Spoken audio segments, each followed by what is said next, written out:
Oh,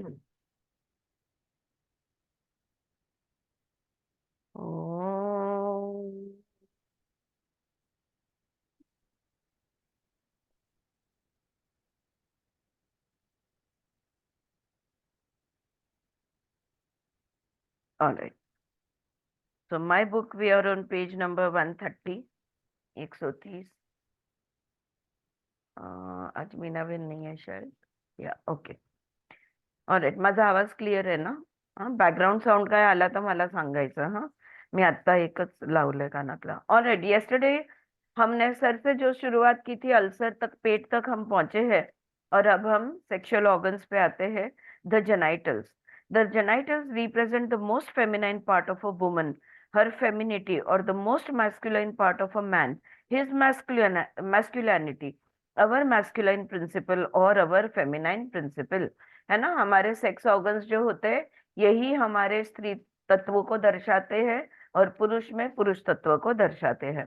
When we do not feel comfortable with being either a man or a woman, when we reflect our sexuality, when we reject our bodies as dirty or sinful, then often we have problems in the genital area। तो generally sexual organs के कोई भी problem होने दो, जब हम हमारे स्त्री तत्व से या हमारे पुरुष होने से हम कंफर्टेबल नहीं है, जब हम हमारे शरीर को ही नकारते हैं, तब हमें ये एरिया में प्रॉब्लम हो सकता है। I seldom come across a person who was reared in a household where the genitals and their functions were called by their right names। सच बात है। हाँ, किसी भी घर में पेनिस को पेनिस और वजाइना को वजाइना नहीं बोला जाता। हाँ, किसी के घर में हमारी भाषाओं में योनि ये शब्द या शिश्न ये शब्द, लोगों को वो शब्द पता भी नहीं है। हाँ, हम लोग अलग अलग अलग, अभी वो पूछूंगी तो आप लोग सब अलग अलग नाम दोगे कि कौन से नाम से उसको बुलाया जाता है। राइट, सच, इसका ऑब्जर्वेशन बिल्कुल सही है। All right. So we all grew up with euphemism of one sort or another. Remember the ones your own family used? It could have been as mild as down there। नीचे तकलीफ हो रही है क्या? ये जनरली हम पूछेंगे। Right, नाम भी नहीं लेंगे हम। Two names that made you feel your genitals were dirty and disgusting. हाँ, जैसे कि सेक्स ऑर्गन्स के बारे में बात करना, यानी कुछ गंदी चीज कर रहे हैं या पता नहीं क्या कुछ बुरा बोल रहे हैं। Yes, we all grew up believing that something was not quite right between our legs. और हमको सबको सब यही भाव से हम लोग बड़े हुए कि नहीं, हमारे पैरों के बीच में जो भी कुछ है ना, वो सही वाली जगह नहीं है, और उस जगह को के बारे में बात नहीं करनी चाहिए। I feel the sexual revolution that exploded several years ago was in one way a good thing। We were moving away from Victorian hypocrisy। Suddenly it was okay to have many partners, and women as well as men could have one night stands। Marital swapping became more open। Many of us began to enjoy the pleasure and freedom of our bodies in a new and an open way। जैसे जैसे समय बदलते गया, जैसे जैसे आपण काहीतरी युगाबद्दल बोलत होतो सुचित्रा, ते झालं का आपलं बोलणं पूर्ण? झालं होतं ना? हा, ते मध्येच डायग्रेस झालो। सो अच्छी बात है कि सेक्सुअल फ्रीडम अभी बहुत समय के साथ ये फ्रीडम काफी हर एक को मिल रहा है। However, few of us thought to deal with what Rosa Lamont, founder of the Self Communication Institute, calls Mama's God। Whatever your mother taught you about God when you were 3 years old is still there in your subconscious mind, unless you have done some conscious work to release it। Was that God an angry, avenging God? Avenging God? What did that God feel about sex? If we are still carrying those early guilt feelings about our sexuality and our body, then we are surely going to create punishment for ourselves। Okay, तो बहुत सारा guilt हम हमारे private parts, देखो अभी भी private parts, ये भी एक उपनाम ही है। हाँ, दैट इज ऑल्सो एक उपनाम। तो ये हमारे अंग को लेकर हम जो भी महसूस करते हैं, तो याद करो कि तुम जब छोटे थे तब उसके बारे में, जैसे हमने पैसे, रिलेशनशिप, बॉडी, ये वो देखा, वैसे ये भी याद करो कि सेक्सुअल ऑर्गन्स को लेकर आपके घर में आपके माता पिता ने या जिसके साथ आप बड़े हुए, उन्होंने भगवान और सेक्स ऑर्गन्स, इनको, इनके बारे में क्या बात की थी और इनके बारे में क्या क्या तुमने सुना था। ओके। और भगवान सेक्स के बारे में क्या, वो भगवान का क्या कहना है। हाँ, ये एक सवाल यहाँ पे उन्होंने पूछा है। राइट। तो ये गॉड विल पनिश यू, ये बहुत कॉमन रिफ्रेन हुआ करता है क्रिश्चियन घरों में।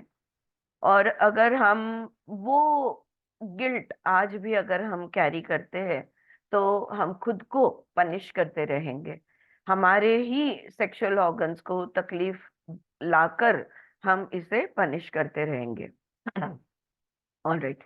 इसके अलावा अब ये सारे हमारी कमर की एरिया जो है ना, पेल्विक कैविटी जिसको कहते हैं, ये पेल्विस में जो जो ऑर्गन्स है वो सब उन्होंने लाइन से यहाँ पे लिए हैं। वहां पे और है bladder problems, anal problems, bladder यानी हमारा मूत्राशय जिसमें यूरिन कलेक्ट होता है, और एनल प्रॉब्लम्स यानी गुदद्वार, vaginitis and prostate and penis problem, all come under the same area. ये सारे प्रॉब्लम्स एक ही एरिया में आते हैं।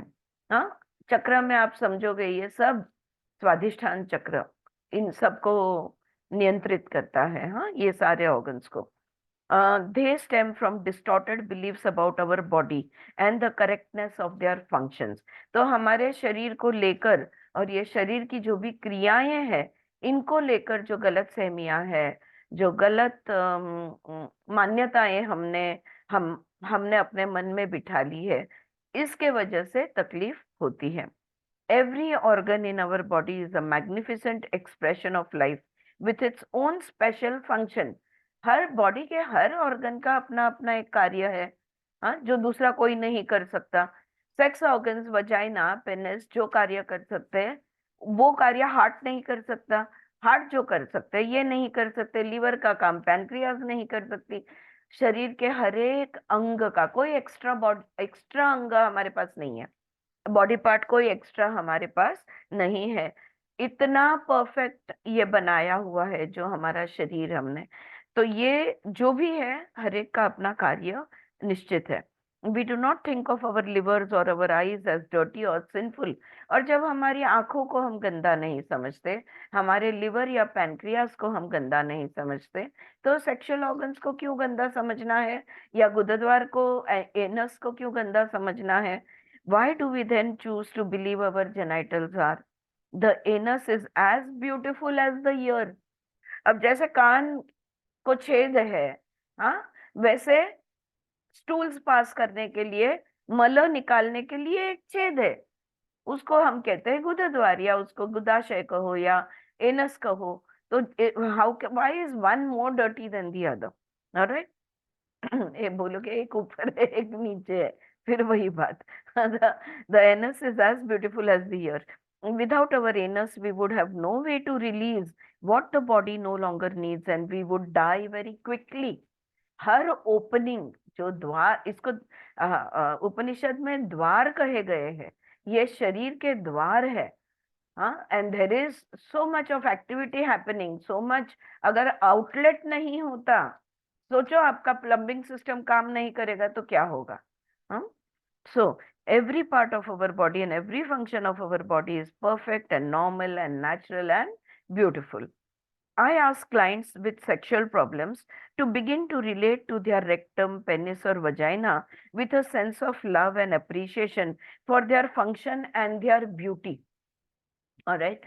तो मेरे पास वो कह रही है, जब क्लाइंट्स आते हैं जिनको सेक्सुअल प्रॉब्लम्स है, मैं उनको कहती हूँ पहले अपने सेक्स ऑर्गन्स की तारीफ करना शुरू करो, अप्रिशिएट करना शुरू करो कि ये कितना महत्वपूर्ण काम वो कर रहा है।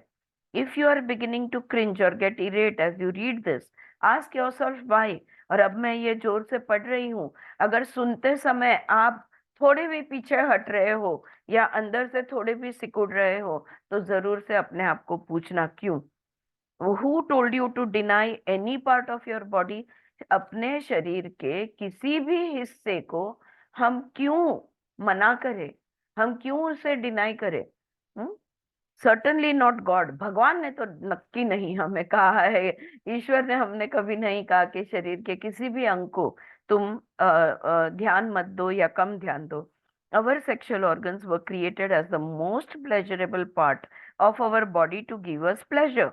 To deny this is to create pain and punishment. देखो, अगर मस्त पेट साफ होता है कितना सुख महसूस होता है. अगर अच्छे से ब्लॅडर क्लीन हो गया, मस्त सुसू झाली, असं झाल्यावर किती बरं वाटतं, वाटतं की नाही? हा. अगर कोई बहुत टेस्टी चीज खाने को मिल गई तो कितना अच्छा लगता है, वाह, आज तो मतलब जबान को मजा आ गया, राइट? तो फिर अगर तुम्हारा सेक्स ऑर्गन्स से तुम्हें खुशी मिलती है, किसी भी तरह की, अगर वो तुम्हें सेक्स ऑर्गन से तुम्हें वो खुशी मिलती है, तो वो खुशी से गिल्ट क्यों? बाकी सारी खुशियां खुशियां है, तो क्या ये खुशी खुशी नहीं है? हाँ, ये भी, इसका भी आनंद है. और जब हम खुशी नहीं लेते, इसका मतलब वो कह रही है ये होता है कि हम खुद को पनिश कर रहे हैं और दुख दे रहे हैं. अगर सुख नहीं लिया तो दुख है. तो सुख लेना जरूरी है. Sex is not only okay, it is glorious and wonderful. It is as normal for us to have sex as it is for us to breathe और ईट. सांस लेना जितना सहज है, खाना पीना जितना सहज है, उतना ही सहज शारीरिक संबंध भी होता है. Just for a moment, try to visualize the vastness of the universe. It is beyond our comprehension. Even our top scientists, with their latest equipment, cannot measure its size. Within this universe, there are many galaxies. अब वो कह रही है कि देखो, आप ब्रह्मांड imagine करो. अब ब्रह्मांड कैसा है? अनंत है, राइट? कहाँ शुरू होता है, कहाँ खत्म होता है? हमारे पास कोई यंत्र है ही नहीं जिससे हम ब्रह्मांड की लंबाई या दूरी या जो भी कुछ है इसको नाप सके. अब इस ब्रह्मांड के अंदर अनेक सूर्यमालाएं होती है, सोलर सिस्टम्स, अनेक गैलेक्सीज होती है इसमें. In one of the smaller galaxies in a far off corner there is a minor sun. और ये बड़े गैलेक्सी में एक कोने में कहीं तो भी एक सूर्य होता है. Around this sun, a few pinpoint revolve, one of which is called as planet Earth. और ये सूर्य के आजू बाजू में घूमने वाले कुछ ग्रह है. इन कुछ ग्रहों में से एक ग्रह है हमारी पृथ्वी. I find it hard to believe that the vast, incredible intelligence that created this center universe is only an old man sitting on a cloud above the planet Earth watching our genitals. तो इतने बड़े ब्रह्मांड में कहीं एक Galaxy में एक छोटा सा सूर्य, उसके इर्द गिर्द कुछ ग्रह, उसमें से हमारा छोटा सा ग्रह. और अगर आप कह रहे हो कि ये ग्रह के ऊपर कोई भगवान बैठा है जो हमारे सेक्स ऑर्गन्स को देख रहा है, तो मैं कैसे मानूंगी? हाँ, वो यहाँ पे उसे हंसी आ रही है. I find it hard to believe, right? So yet so many of us were taught this concept as a child. लेकिन देखो, बचपन में हमसे क्या कहा? भगवान देख रहा है, भगवान तुम्हें पनिश करेगा, हाँ, तुम्हें देव तुम्हाला शिक्षा देईल, वगैरे वगैरे. It is vital that we release foolish, outmoded out ideas that do not support us and nourish us. अब बहुत बस अभी समय आ गया है कि जो आइडियाज, मैं जब भी यंग शेल्डन देखती हूँ या इवन बिग बैंग थियरी देखती हूँ, और मैं दो चार बार तो भी देखा है मैंने ऑलरेडी, और मैं जितने बार जब भी चांस थोड़ा सा चेंज चाहिए तो मैं देख लेती हूँ. साइंस है पूरी तरह से, साइंस पे उन्होंने पूरी, बहुत सुंदर है सीरीज. सो एनीवे, तो ऐसी ये जो आइडियाज है ना जिससे हमें कुछ फायदा नहीं है, ऐसी आइडियाज को हमने छोड़ देना चाहिए. I feel strongly that even our concept of god needs to be one that is for us and not against us. ये एक अच्छी बात कही उन्होंने. देखो, ईश्वर या भगवान जो है ना, ये हमेशा हमारा हमारी तरफ होना चाहिए, हमारी पार्टी में होना चाहिए. भगवान को हमेशा ऑपोजिट पार्टी में बिठा देते हैं. हाँ, भगवान तुम्हें देख रहा है, देखो भगवान सबका, सबकी गिनती रख रहा है, तुमने गलत किया ना तो भगवान तुम्हें माफ नहीं करेगा. भगवान ऑपोजिट पार्टी में कब से चले गए? भगवान तो हमारी पार्टी में होने चाहिए ना, वो हमारे है कि नहीं? अच्छी बात कही है यहाँ पे। तो ये जो भगवान की संकल्पना जो हमारी है, the idea of God, that also should be reframed. There are so many different religions to choose from. If you have one now that tells you that you are a sinner and a lowly worm, get another worm. वो बोलती है इतनी सारे धर्म है दुनिया में, अगर आपका धर्म आपको ये कह रहा है कि तुम पापी हो, तो छोड़ दो उस धर्म को और जाके कोई और धर्म देख में परिवर्तित हो जाओ, जो तुम्हें ये न कहे कि तुम पापी हो। जहां पे तुम्हें दोषी, हर बात पे दोषी नहीं ठहराया जाए। I am not advocating that everybody run around having free sex at all times. I am saying that some of our rules do not make sense, and this is why so many people break them and become hypocrites. तो देखो, अगर अगर free choice होगा, तो क्यों कोई छुप छुप के या विकृत पद्धति से, या जहां पे नहीं होना चाहिए वहां पे सेक्स करेगा, जोर जबरदस्ती या जो भी कुछ है, ये चीजें क्यों होगी? तो ये ऐसे नियम है जो हमें अब बदलने की जरूरत है। When we remove sexual guilt from people and teach them to love and respect themselves, then they will automatically treat themselves and others in ways that are for their highest good and greatest joy. ये बात तो बिल्कुल सही है। अगर हमने हर व्यक्ति को दूसरे व्यक्ति के साथ मान सम्मान से, प्रेम से व्यवहार करना सिखाया, उनके अंदर तू लड़का मैं लड़की, इसका गिल्ट अगर हमने हटा दिया ना, तो कभी कोई किसी के साथ बुरा बर्ताव नहीं करेगा। We need to, the reason we have so many problems with our sexuality now is because so many of us have self-hatred and self-disgust, and so we treat ourselves and others badly. All right?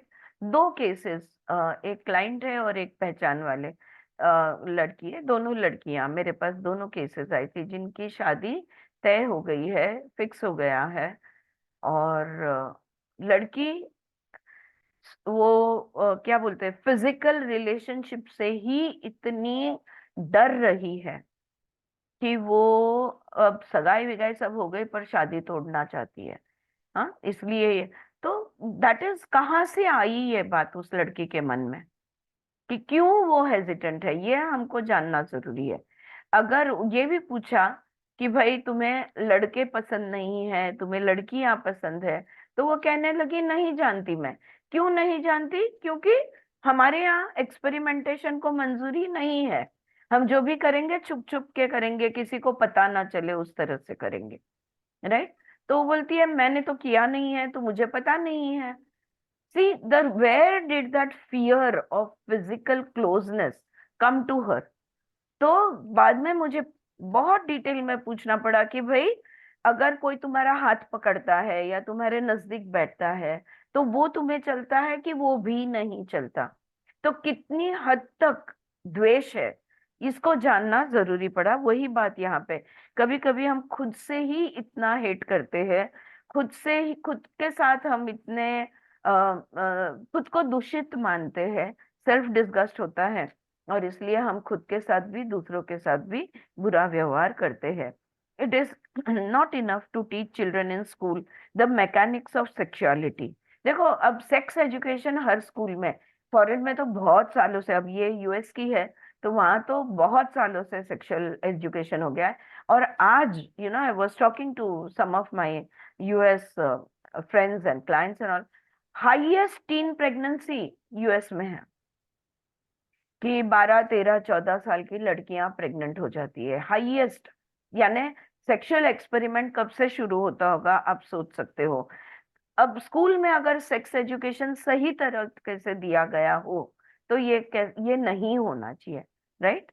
we need on a very deep level to allow children to remember that their bodies, genitals and sexuality are something to rejoice about. I truly believe that people who love themselves and their bodies will not abuse themselves or others.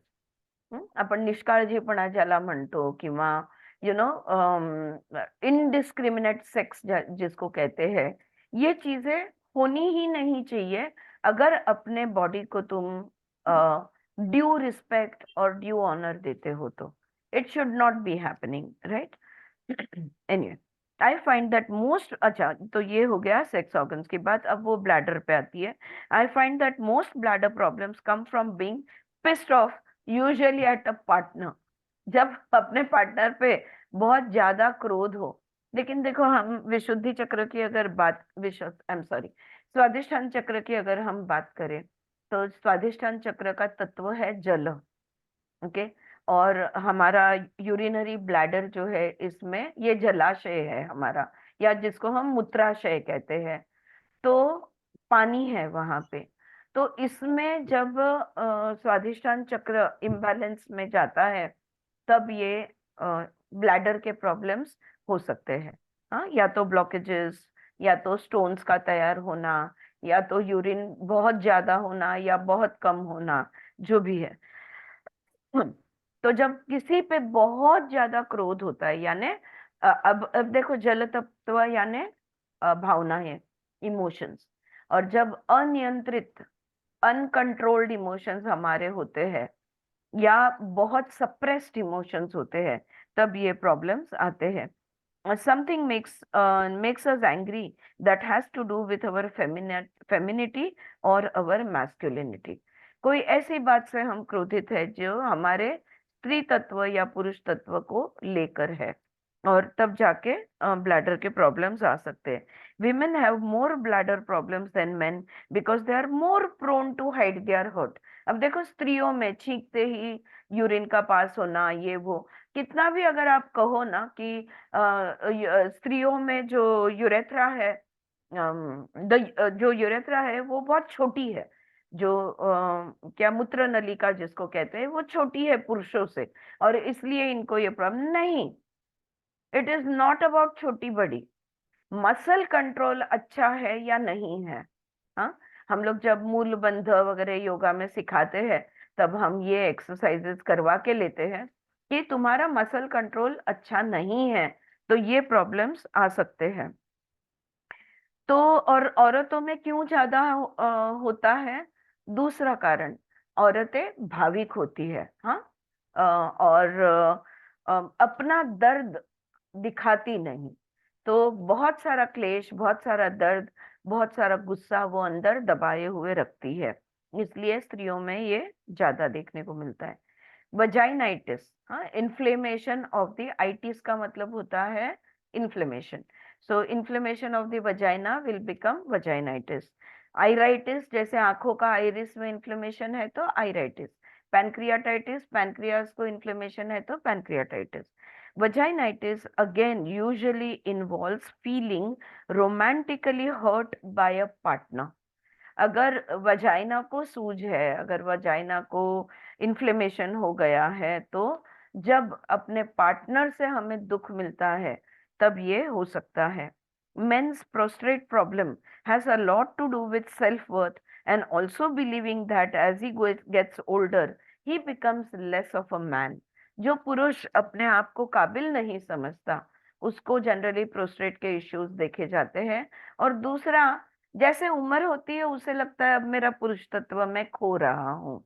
हाँ, अब मेरे sexual organs में ताकत नहीं रही, अब मैं inactive हो रहा हूँ, तो मेरा पुरुषार्थ भी मैं खो रहा हूँ।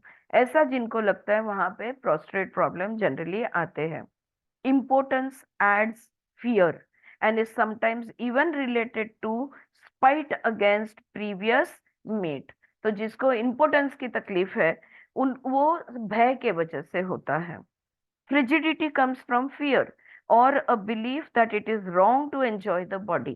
तो पुरुषों में इम्पोर्टेंस होता है जहां पे उनके सेक्सुअल ऑर्गन्स नॉर्मल फंक्शन नहीं करते, और स्त्रियों में इसे कहते हैं फ्रिजिडिटी। हाँ, इतना टाइट मसल पकड़ते हैं कि सेक्स नहीं कर पाते।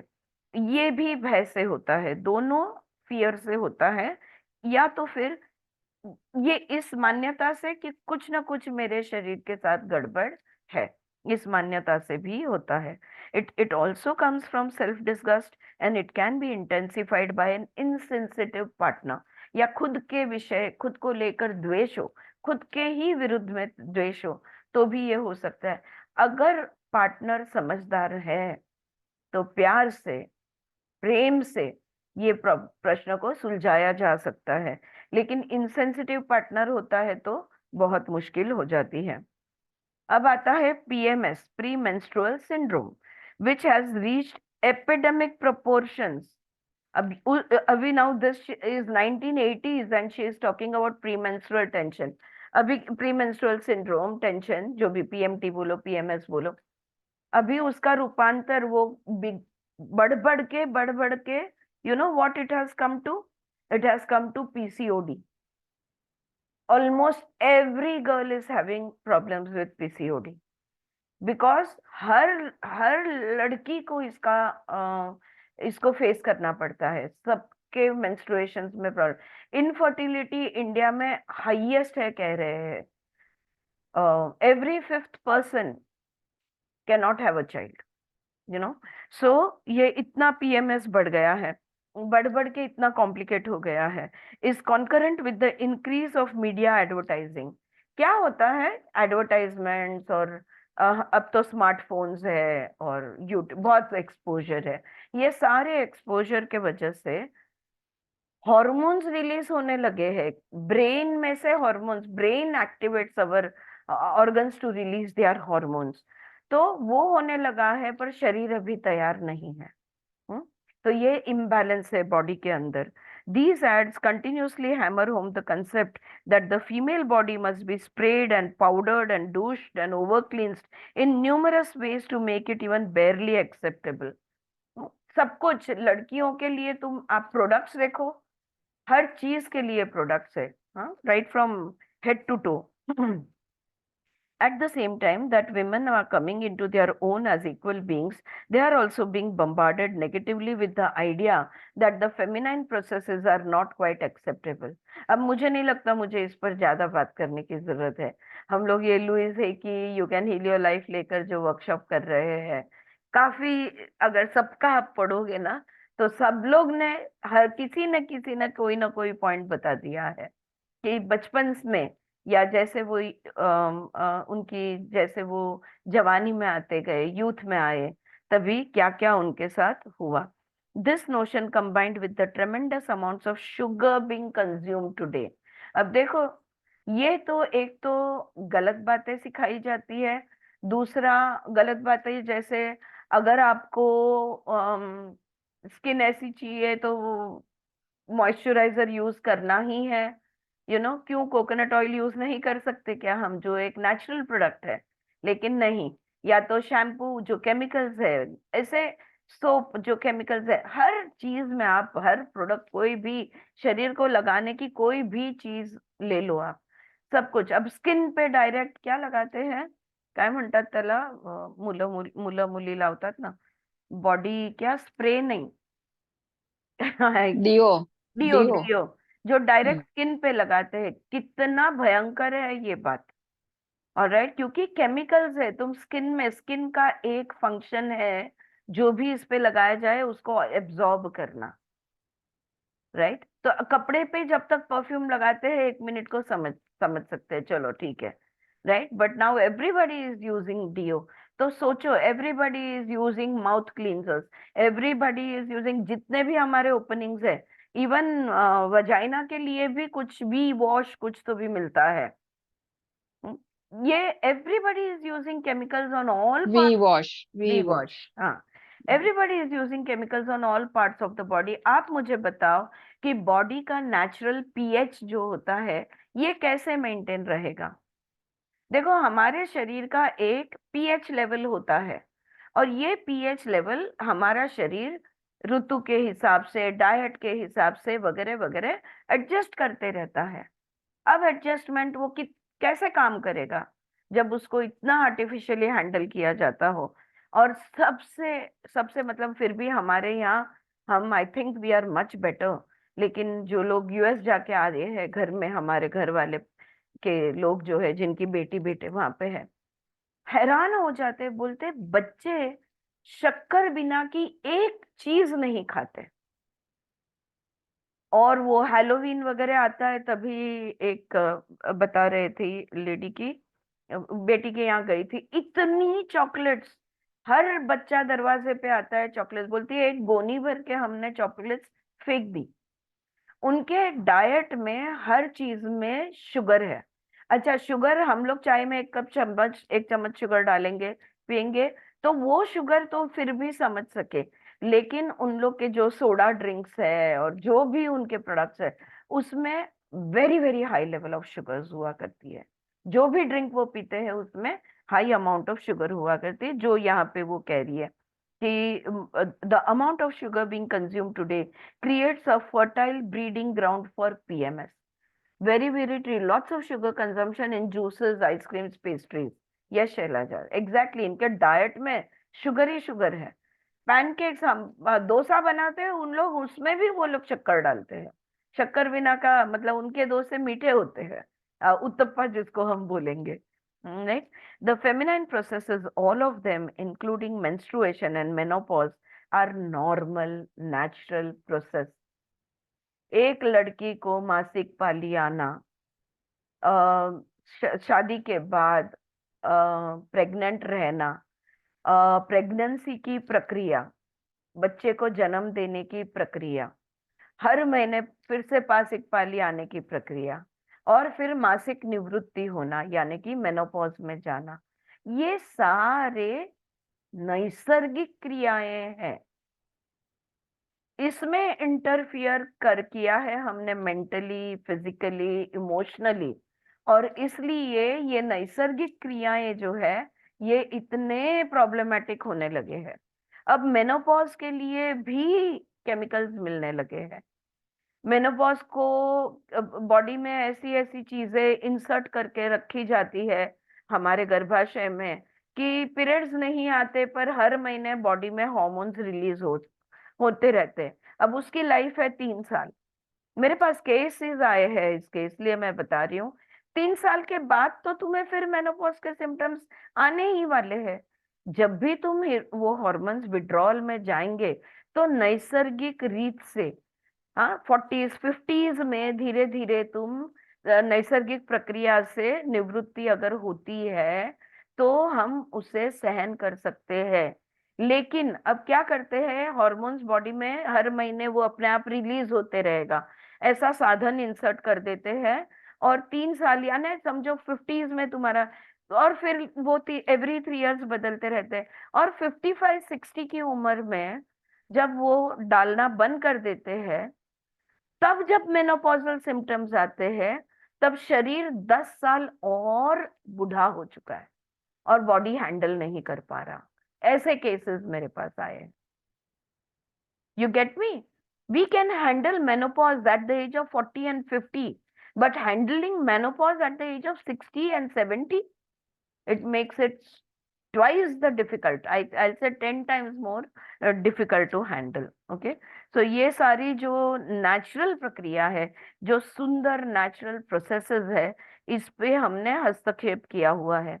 We must accept them as that. Our bodies are beautiful, magnificent, and wondrous.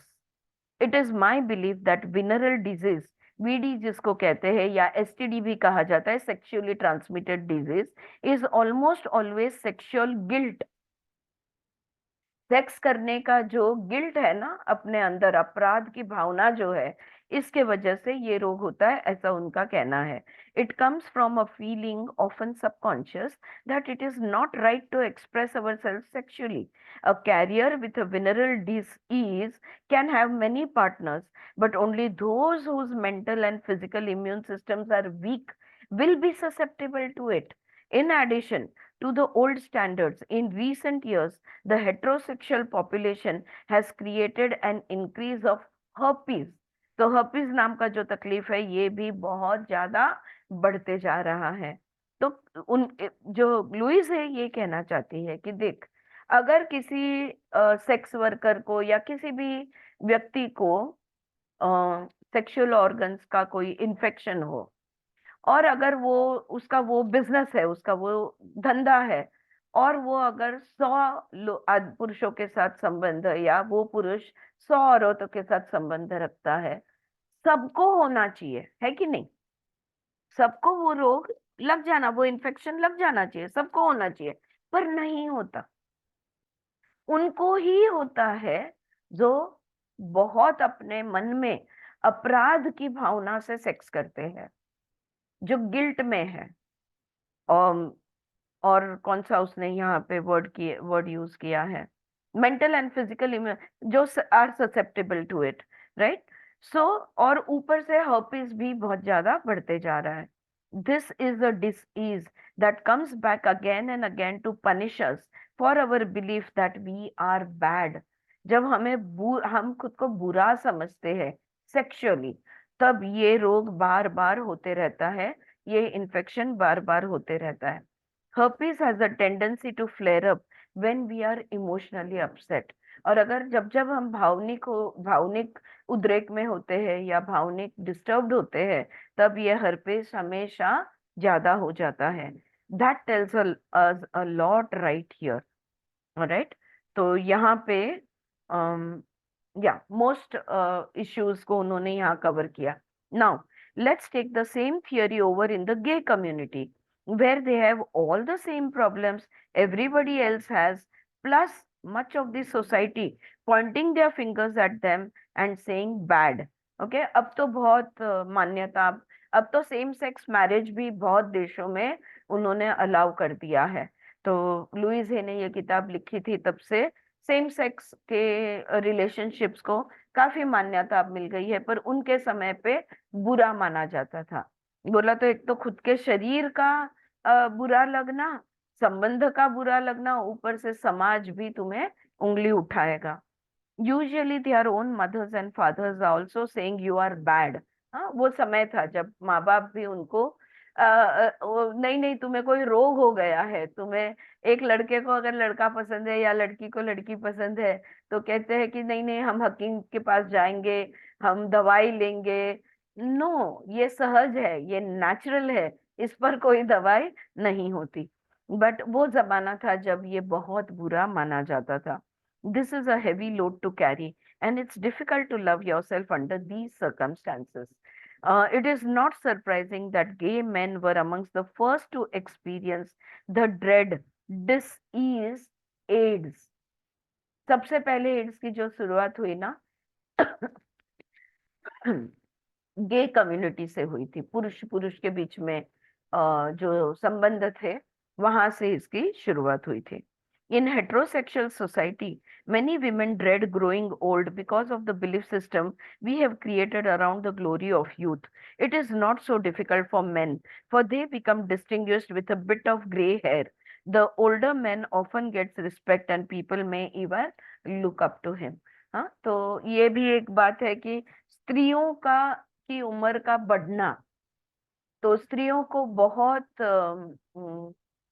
अपने उसके शरीर में इतने बदलाव आते हैं, दिखने में बदलाव आते हैं, सुंदरता पे बदलाव आते हैं, तो उनके लिए बहुत ज्यादा कठिन है।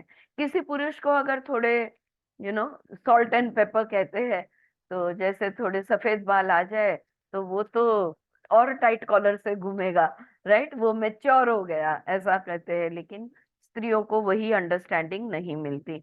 Not so for many gay men, for they have created a culture that places tremendous emphasis on youth and beauty.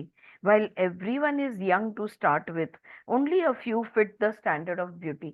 सब लोग तो जवान थे, लेकिन क्या सब लोग उस समय की जो भी ब्यूटी क्वीन थी सब उसके जैसे थे? नहीं, पर सब लोग जवान थे, सब लोग सुंदर थे। So much emphasis has been placed on the physical appearance of the body that the feelings inside have been totally disregarded। दिखने पे, दिखावे पे इतना भर दिया गया है, तुम इतने ही वेट की होनी चाहिए, तुम्हारा फिगर ऐसा होना चाहिए, तुम्हारे लुक्स वैसे होने चाहिए, इस पर इतना इम्पोर्टेंस। मैं तो आजकल की लड़कियां देखती हूँ ना, it's so important for them that उनकी कमर छोटी, अभी वो हाई वेस्ट पैंट पहनना और क्रॉप टॉप पहनना और बीच में का पेट खुला होता है, सुंदर लगती है लड़कियां। लेकिन उसके लिए, वो फिगर या वो लुक के लिए क्या क्या करती है, it is so sad. Alright, not only that, you know, everything right from skin to, हर चीज के लिए लड़कियों की एक आइडिया। ये भी सुनती हूँ मैं, ये हड्डी, यहाँ की जो हड्डी है ना, वो दिखनी चाहिए। Can you see my collar bone? And I am like, why? if you have a little excess layer of or strong muscle or excess layer of fat, it is not going to be seen. नहीं नहीं, यहाँ पे खड्डे दिखने चाहिए तो ही ये top अच्छा लगेगा। And I am like, what? तो इतने हद तक माइन्यूट माइन्यूट चीजें, नाखून ऐसी ही होनी चाहिए, उंगलियां वैसी होनी चाहिए, जो है वो नामंजूर है।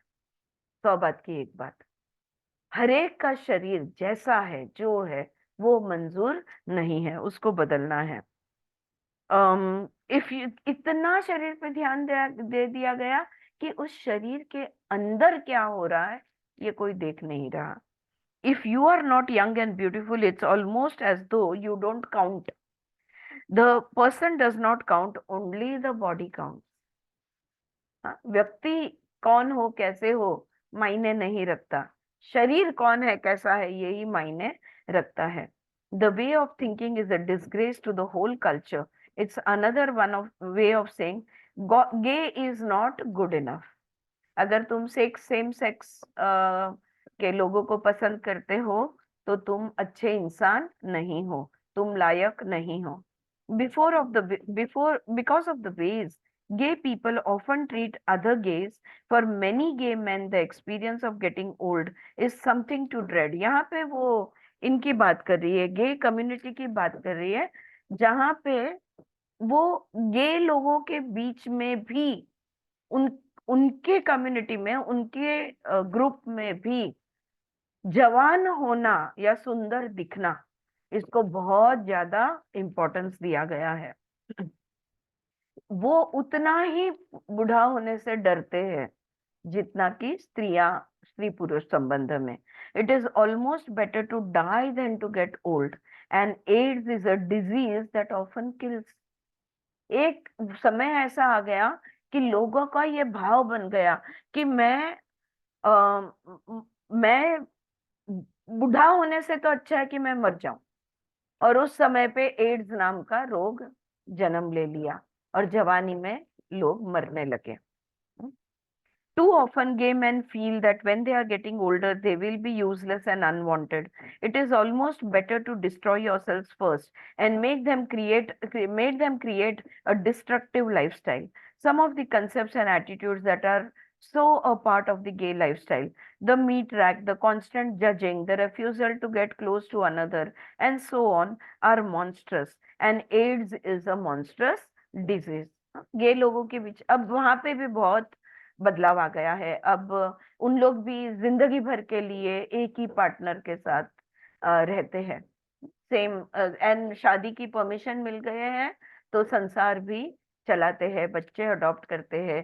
फैमिलीज, यूएस में तो बहुत फैमिलीज है जहाँ पे दो फादर्स, दो मदर्स, इस तरह से है। In no way am I trying to create guilt for these sorts of attitudes and behavior patterns can only create guilt on a very deep level, no matter how much we may camp. Camping, which can be such fun, can also be extremely destructive both to givers and recipients. It is another way of avoiding closeness and intimacy. In no way am I trying to create guilt for anyone. However, we need to look at things that need to be changed in order for all of our lives to function with love and joy and respect. 50 years ago, almost all gay men were closeted, and now they have been able to create pockets in society where they can at least be relatively open.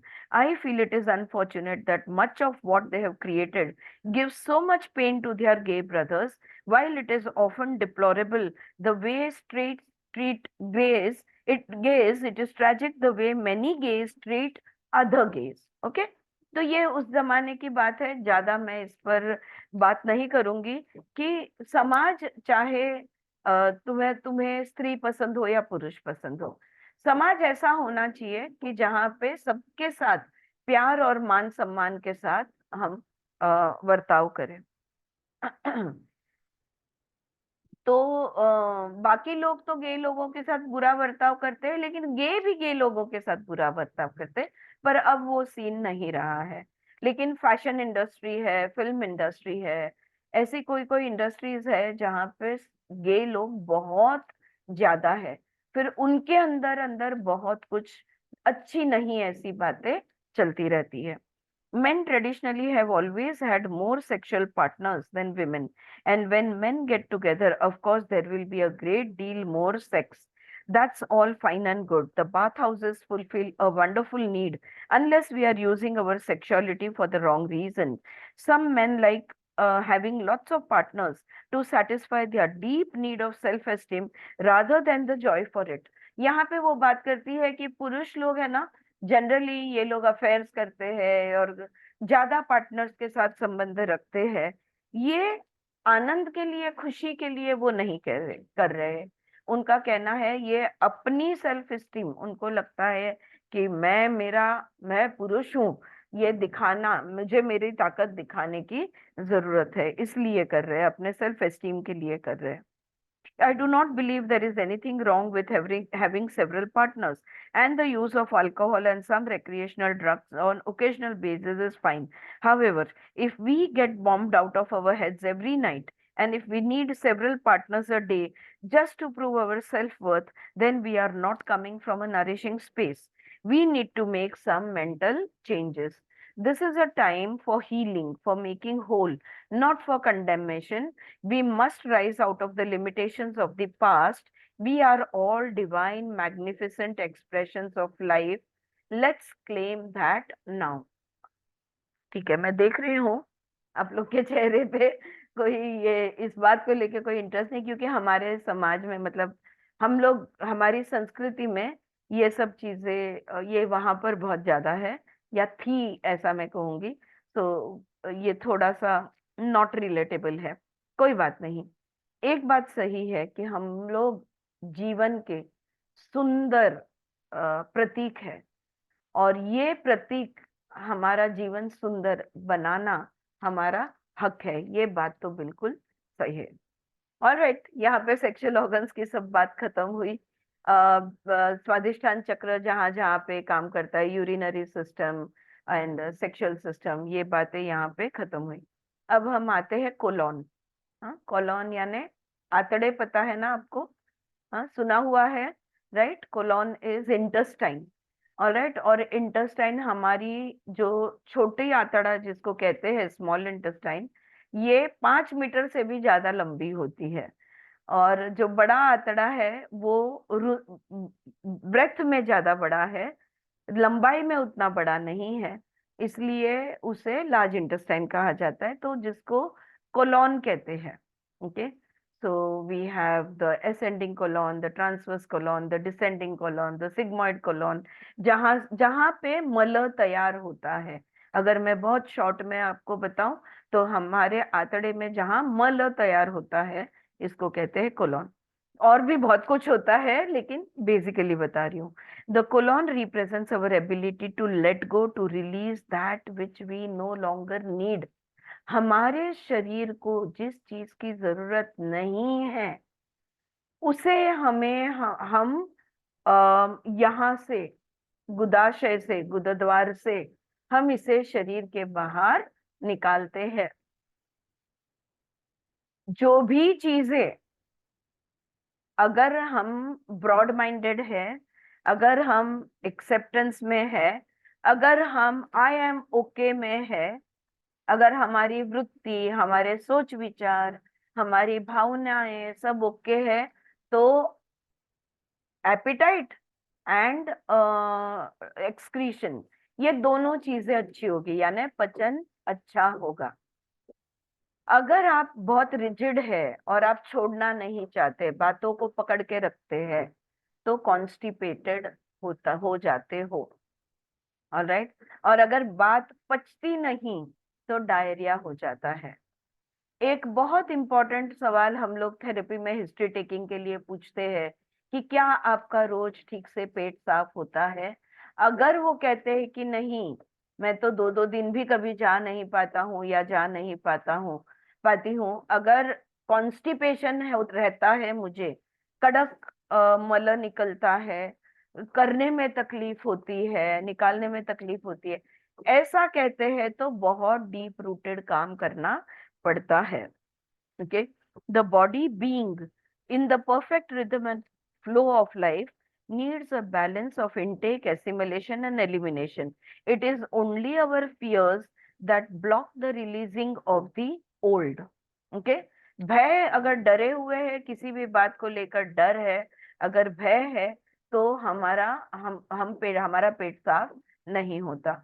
Even if constipated people are not actually stingy, they usually do not trust that there will ever be enough. Constipation जिनको है उनको और एक problem होती है, उनको हमेशा लगता है कि कम गिरेगा, कंजूस होंगे ही ऐसा नहीं है, लेकिन उन्हें कभी विश्वास नहीं बैठता कि समृद्ध है, सब कुछ चाहिए उतना है, पूरा है, जब चाहे तब मिल जाएगा। तो ये भाव उनके मन में होता है। They hold on to old relationships that give them pain. पुराने संबंध को छोड़ते ही नहीं, और छोड़ते नहीं है इसलिए उनको दुख होता है और जिसके वजह से कॉन्स्टिपेशन होता है। They are afraid to throw out clothes that have been in the closet for years because they might need them someday. जाने दो संबंध, वो तो कपड़े भी अपने बरसों पुराने फेंकने को तैयार नहीं होते। उनका ये विचार होता है कभी ना कभी तो काम में आएगा, ऐसे उनका विचार होता है, इसलिए भी कॉन्स्टिपेशन होता है। They stay in stifling jobs or never give themselves pleasure because they must save for the rainy day. जो नौकरी नहीं पसंद है, जो काम नहीं पसंद है, वो भी किया करते हैं। क्यों? क्योंकि पैसा मिल रहा है और बुरे दिनों के लिए अभी से हमने तैयारी करनी है, ये उनकी मान्यता होती है। We do not rummage in last night's garbage to find today's meal. Learn to trust the process of life to always bring you what you need. हाँ, कल के जो झूठा जो कल का हमने डाल दिया है कूड़ा कचरे के डिब्बे में, आज का खाना उसमें से हम नहीं बनाते। तो जो हो चुका हो चुका, जो फेंकना है वो फेंकना है, जो जाने देना है वो जाने देना है। हमें ये भरोसा होना चाहिए, हर एक चीज, रोटी कपड़ा मकान संबंध से लेकर ज्ञान से लेकर सब कुछ जिंदगी में हमें, हमारी जो भी जरूरतें हैं, ये जरूरतें हमेशा पूरी होगी। ऑलराइट, अब यहाँ पे जो धड़ जिसको कहते हैं टॉर्सो, ये हिस्सा पूरा हुआ। अब हम आते हैं पैरों पे। हाँ, again our like our hands, our legs are also action organs which are very important. पहला ही सेंटेंस देखो उनका क्या है, our legs carry us forward in life. पैर हमें कहाँ ले जाते हैं? जिंदगी में हमेशा आगे ले जाते हैं। Leg problems often indicate a fear of moving forwards or a reluctance to move forward in a certain direction. अगर पैरों में तकलीफ है तो आप आगे बढ़ने से डर रहे हो, या तो फिर उस दिशा में जाने से डर रहे हो, ये बात बनती है। We run with our legs. कैसे दौड़ते हैं हम? पैरों से दौड़ते हैं। वी ड्रैग अवर लेग्स, पैर घिसट घिसट के खींच खींच के चलते हैं। वी पुसी फुट, हम काढता पाय घेतो म्हणतात ना, तो हम निकलने की का मार्ग देखते हैं, यानी हम पैरों से पीछे हटते हैं। वी आर नॉक नीड, तो हमारे घुटने जो है ना, ये चलते चलते लॉक हो जाते हैं, तो हम धड़ पड़ते हैं, मतलब गिरने जैसा हो जाता है। कई लोगों को ये नॉकनीज होते हैं कि वो टाइट हो जाते हैं और फिर वो गिर जाते हैं।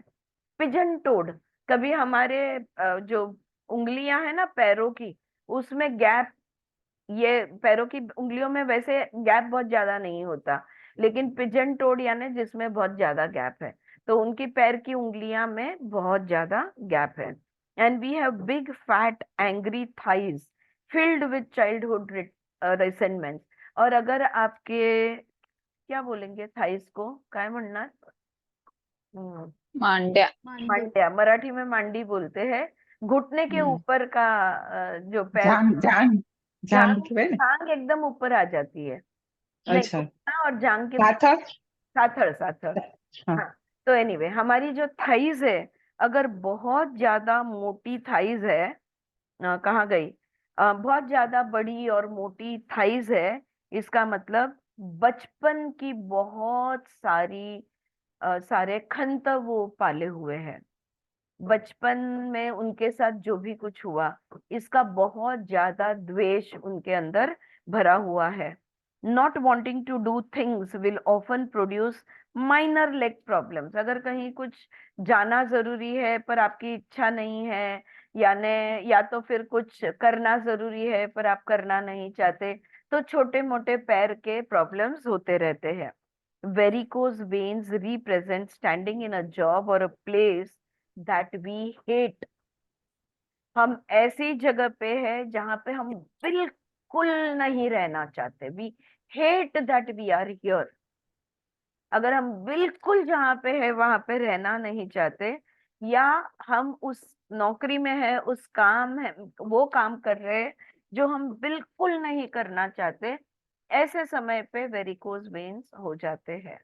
ऑलराइट, तो यहाँ पे वो कहती है the veins lose their ability to carry joy. ये हमने ऑलरेडी सर्कुलेटरी सिस्टम में देखा, हाँ, खून और नसों में देखा।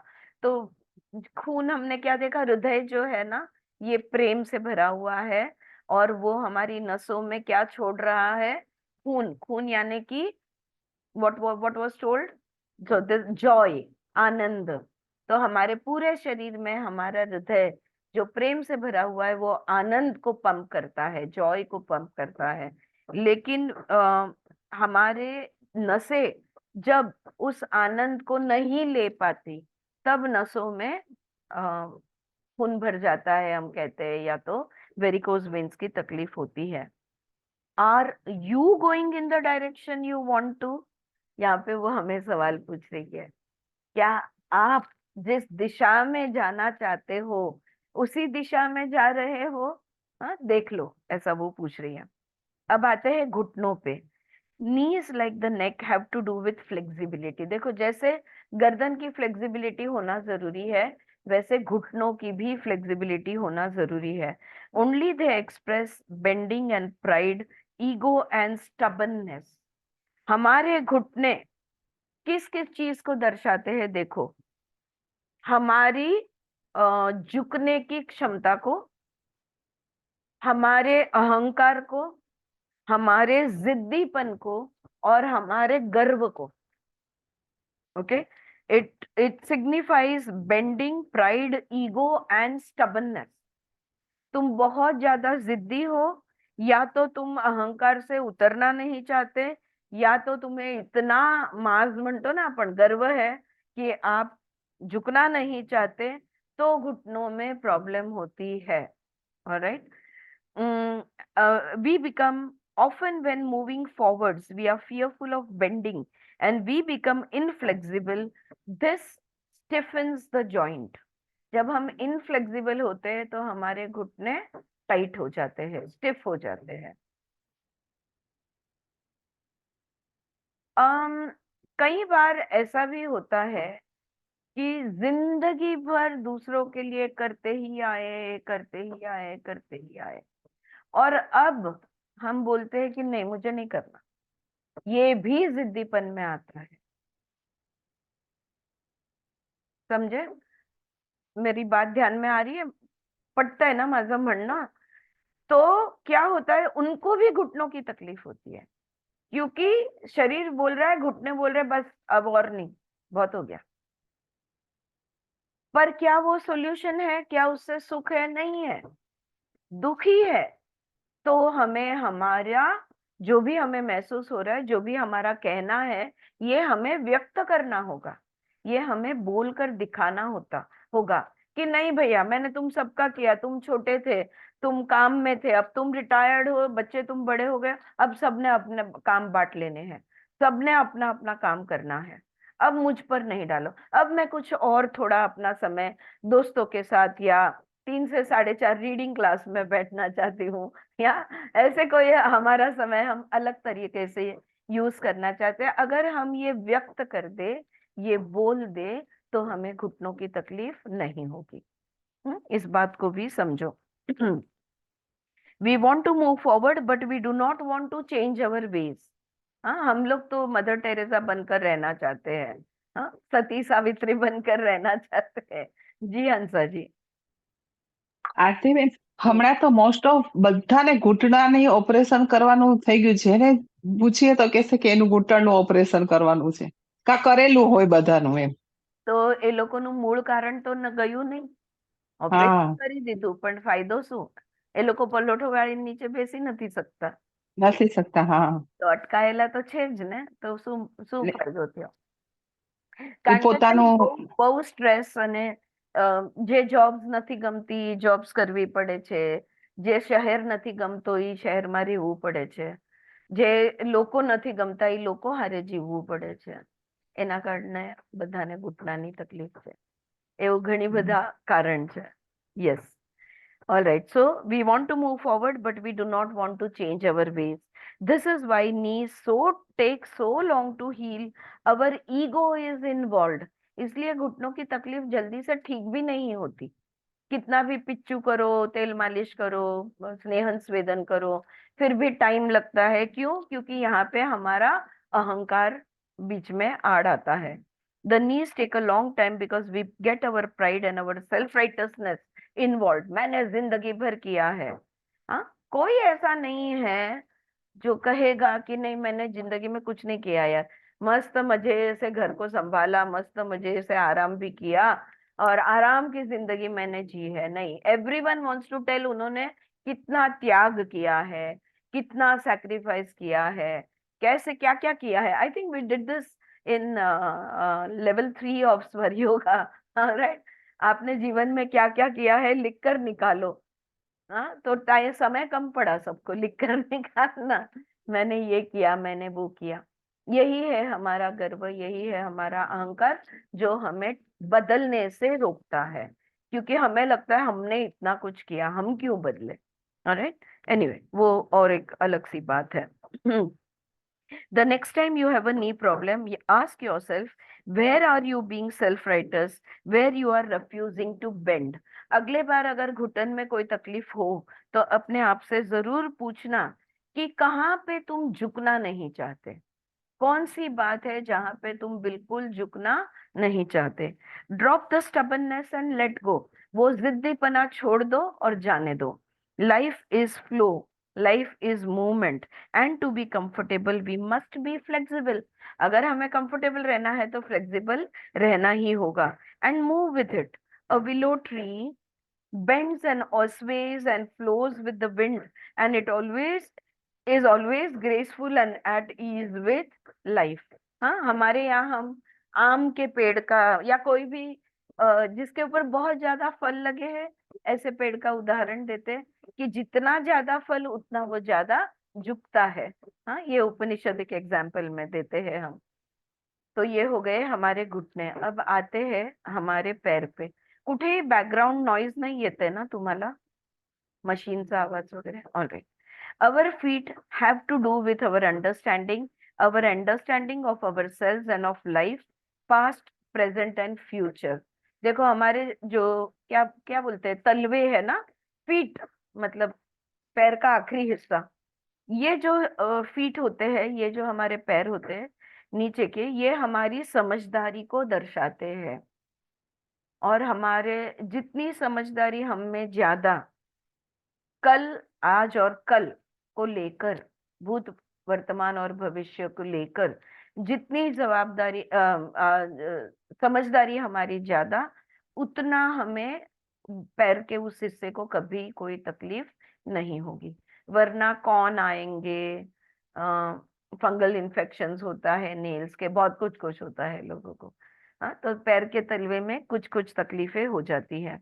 या तो हड्डी बढ़ने लगती है, देखो किसी किसी लोग को, या तो टाच दुखणे काय म्हणतो, एडी दुखती है, हाँ, which is called as per का प्रॉब्लम कहा जाता है उसको।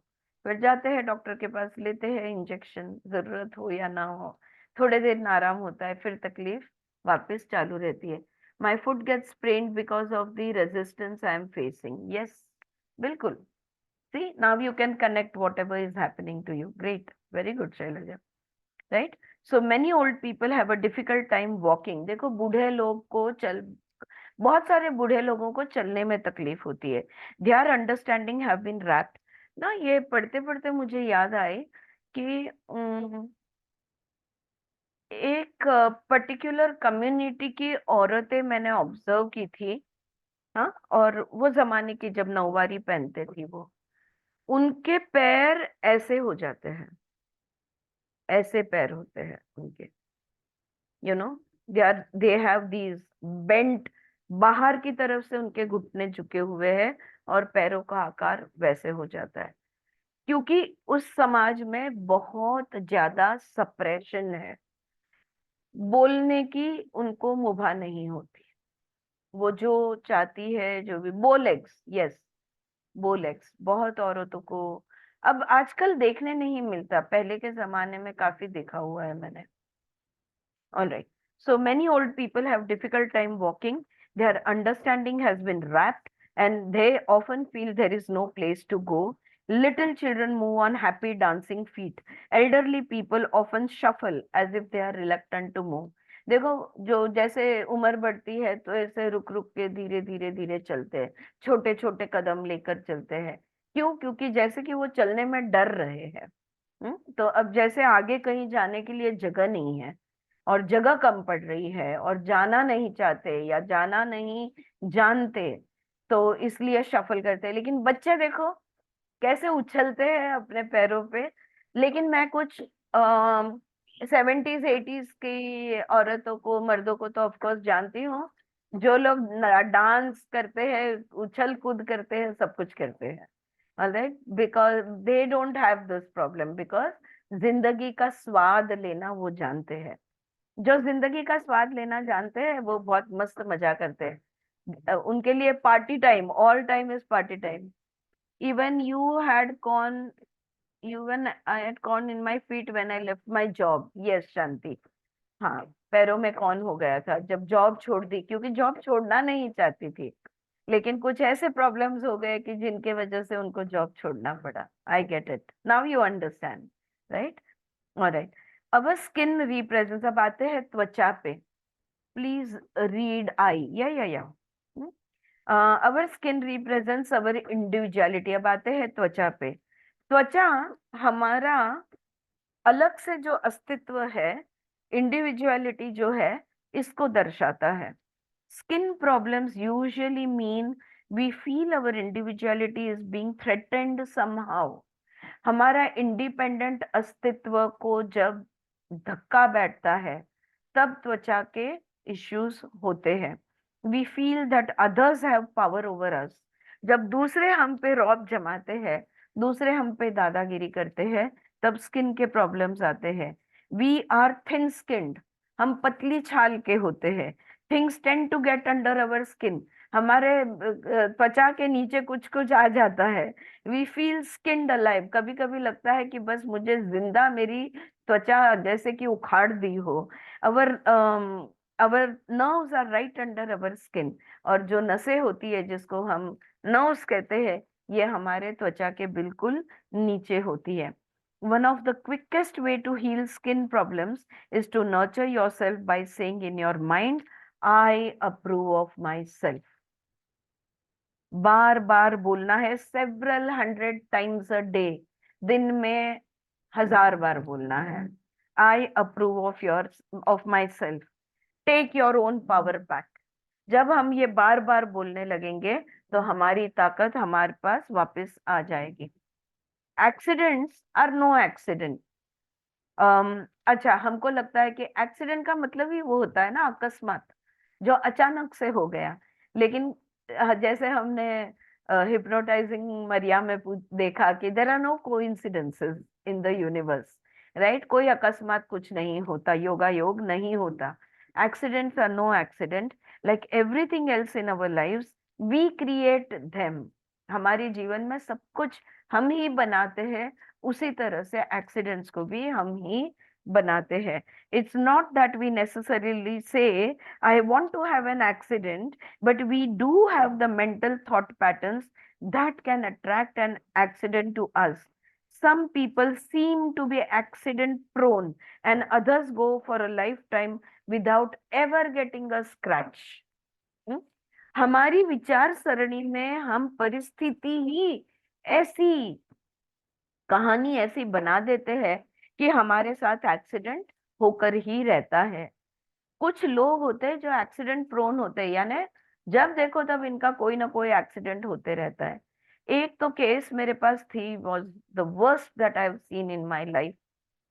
हर साल शरीर का एक हिस्सा तोड़ती जरूर थी, कभी पैर, कभी हाथ, कभी इधर फ्रैक्चर, कभी उधर फ्रैक्चर, जैसे कि उसने तय कर लिया था मैं टूट फूट कर ही मरूंगी। अब वो नहीं रही, लेकिन ये ऐसा ऐसा भी देखने को मिलता है। और कोई लोग होते हैं जिनको जिंदगी भर में एक खरोच भी नहीं आती, पूरी जिंदगी वो जी लेते हैं बिना एक खरोच के, ऐसा भी होता है। Accidents are expressions of anger. क्रोध का, ये क्रोध व्यक्त होता है एक्सीडेंट में से। They indicate built up frustrations resulting from not feeling the freedom to speak up for oneself. जब खुद खुद का खुद की बात कहने को नहीं मिलती, जब वो मुक्ति हमारे पास नहीं होती, तभी एक्सीडेंट होते हैं। Accidents also indicate rebellion against authority.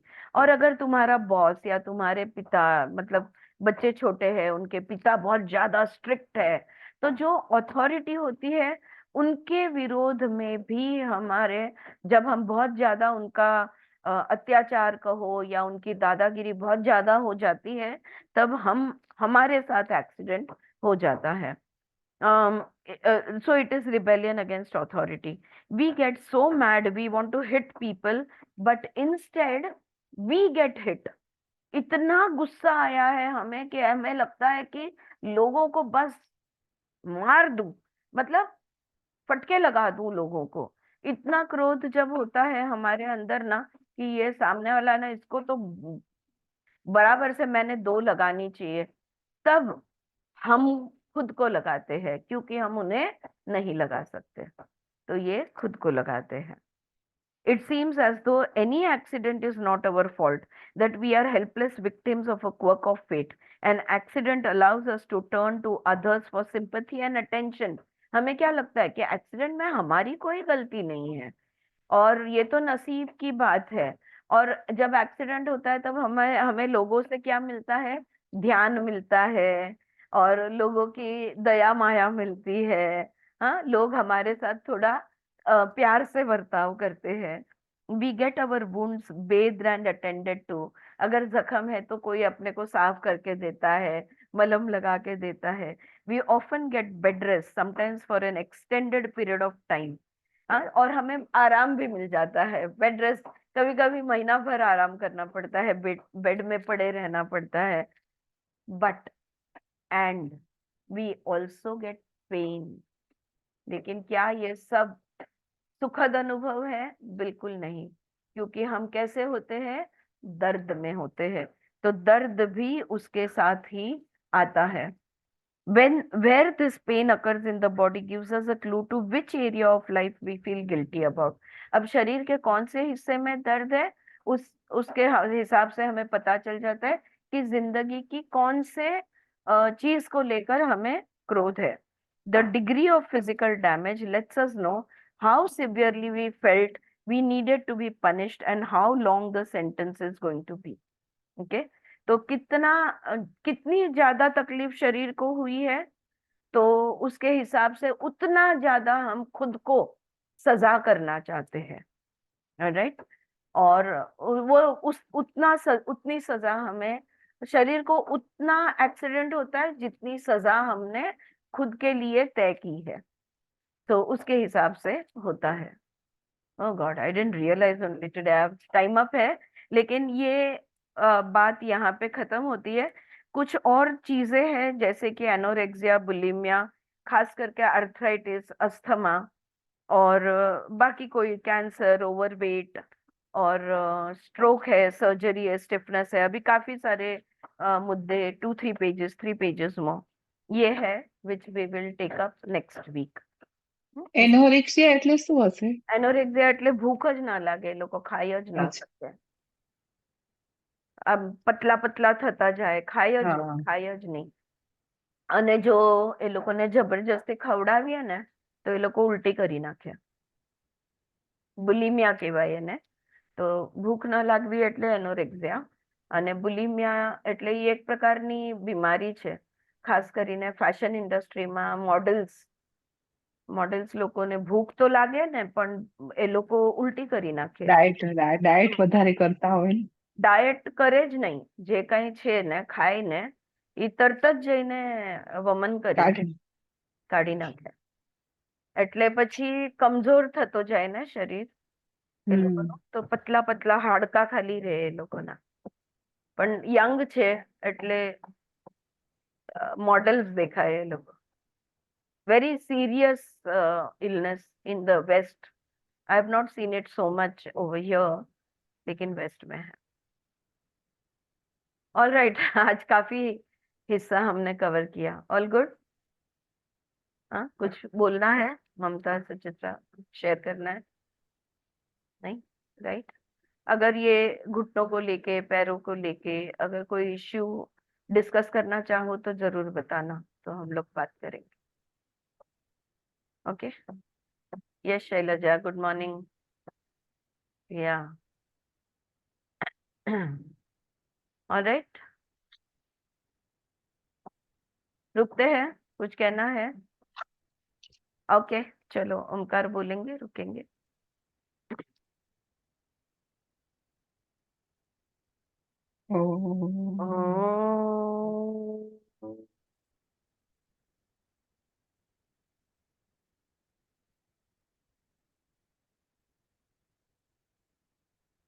Thank you. Enjoy your weekend. I will see you guys on Monday. ધન્યવાદ આરતી.